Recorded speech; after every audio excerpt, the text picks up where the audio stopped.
Hey everyone, welcome to Diorama update number 40. We got a few things to talk to you guys about today, so let's kind of go over the wickets. You got live streams, IPMS meeting in May, the Ukraine Dio, some of the stuff within that, and then the MMP mug. So do this really quickly for the mug. We'll start with that since it's kind of right in your face. This is my Micro Machines podcast mug. They're not for sale yet, but we are planning to eventually throw these up online for like a little merch store and like hoodies and whatnot. But this is my Micro Machines podcast coffee mug. Normal size coffee mug. I wanted to get something that reps the podcast, and I needed a new coffee mug anyway, so this is perfect.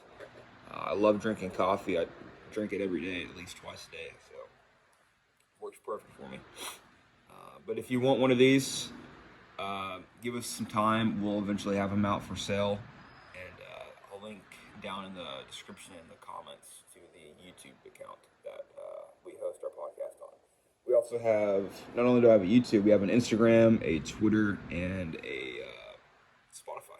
So it's a good podcast with younger guys. I think our oldest one is 27.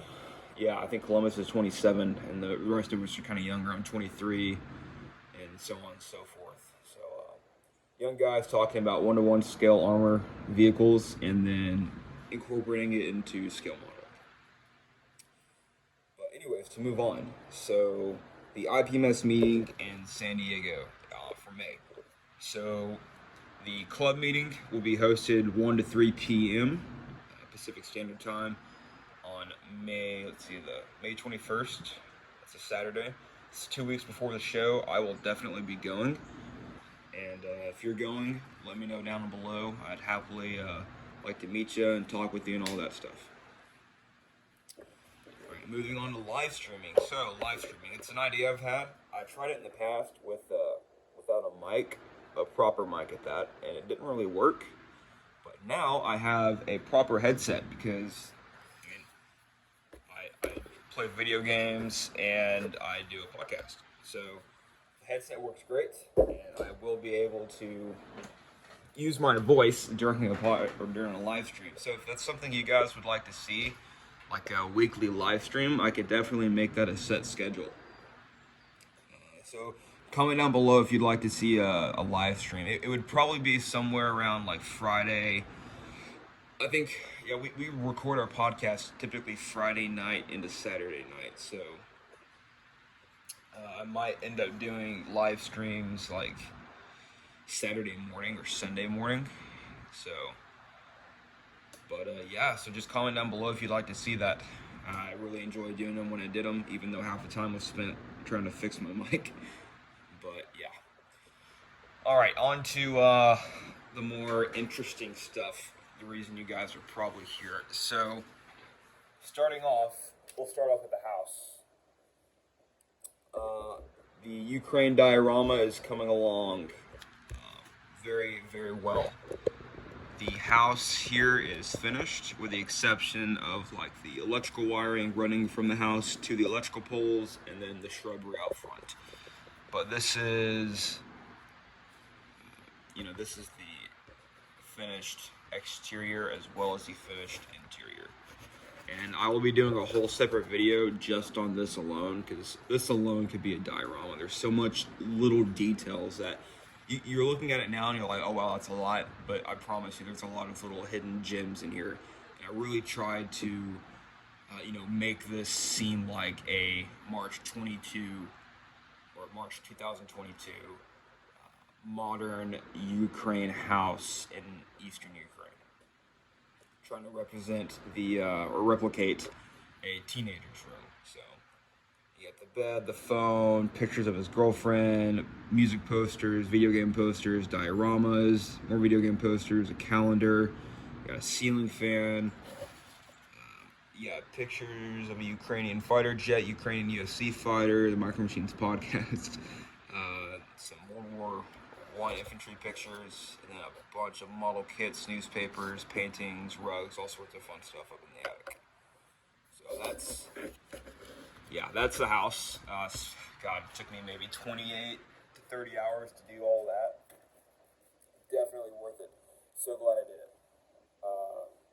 But yeah, so since that's finished, we're moving on to the Ukraine diorama. So, in that diorama, the tank. I haven't done much to it. Like last time, I think I showed y'all, I did the spit smoke grenade launchers and whatnot. No ERA bricks yet, but my buddy Dennis was able to print them, and he sent them.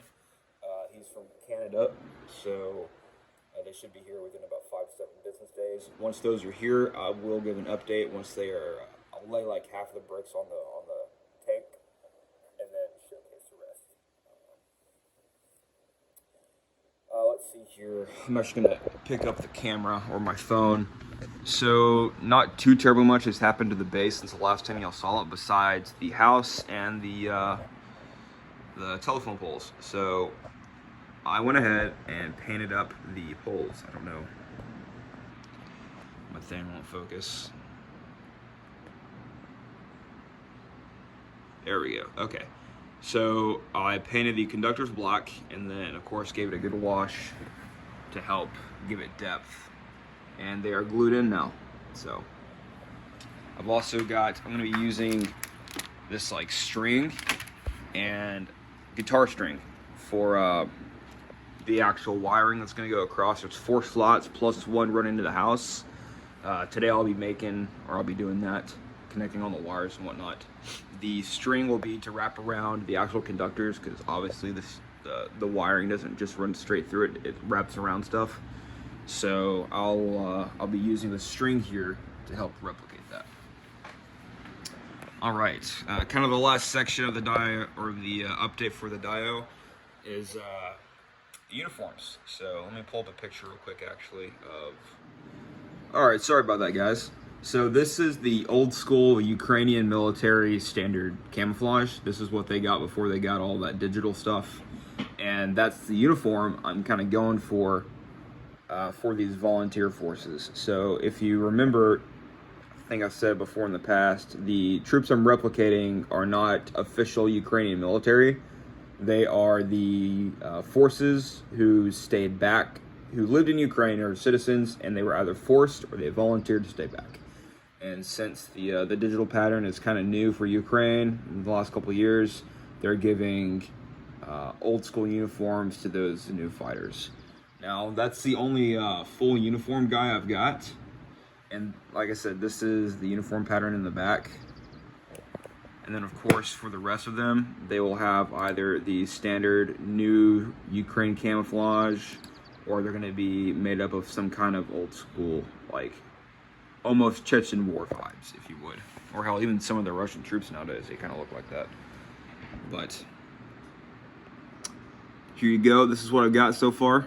Spent about 2 hours last night doing this. I think the guy on the left looks the best, but I tried making the camo pretty sporadic.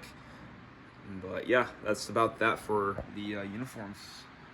And then these guys will be random. I'm going to be doing an old school Russian camo with the dark green you see will be a different camo. And then these 2 guys there will be the modern day Ukraine camouflage, which someone did in 1:35 scale, and I'm going to be replicating his method. So very good stuff.